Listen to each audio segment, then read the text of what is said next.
Welcome to the deep dive. Today we're really digging into the idea of online credibility. We are. We're looking at a specific review for a product called Bulldog Original Beard Oil, but, and this is the key thing, we're not talking about the oil. No, not at all. We're analyzing the method, how this reviewer tried to figure out if the website selling the product was, legitimate. Right. It's a case study in how we even measure trust online. Exactly. It's about evaluating marketing claims Yeah. and really transparency. And it shows why some of these common methods, well, they often fall a bit short. Okay, so let's break this down. The review starts with two pretty simple indicators. The big ones you see first. Yeah. They say the site has a good trust score and that the server seems to be running smoothly, which they say might indicate a legit website. And what's so fascinating is how much weight is put on those things. Yeah. A smooth server, a generic score. I mean, it suggests they have some professional upkeep. It's not a fly-by-night operation, maybe. Sort of.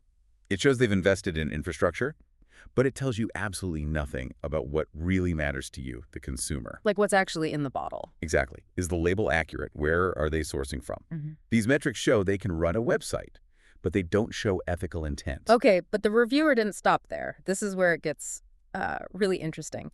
They claim to have checked 40 different elements. 40. That's a big number. A huge number. And they even examined hidden content detail. Things like, where the website is hosting, the technology it's using. The digital infrastructure, basically. Yeah, and its location, its popularity.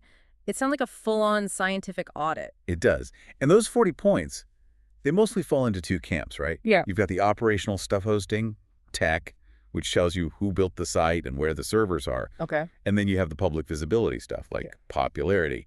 That hidden content is usually just metadata. So if they've checked the code, the location, 40 different data points, that has to give you a pretty strong signal, doesn't it? We're way past a simple trust score now. You would certainly hope so. But here's the central paradox of this whole thing. Which is, Despite that huge checklist, the review's final conclusion was, well, it was completely inconclusive. right, they literally said the site might appear to be a scam or legit website. After all that heavy It's a lifting. giant shrug. After checking 40 metrics, the result is basically, we don't know. Precisely.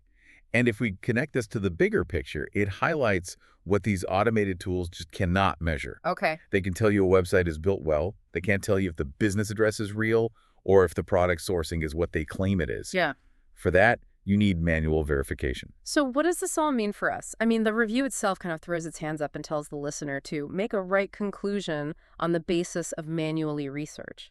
And that's the most crucial takeaway. And, we should be clear, this is all just educational commentary. It's not medical advice. We're analyzing the review's method. That's it. Of course. The most powerful lesson here is the review's own admission of failure. If an automated system with 40 different checks can't give a definitive answer, then skepticism has to be our default.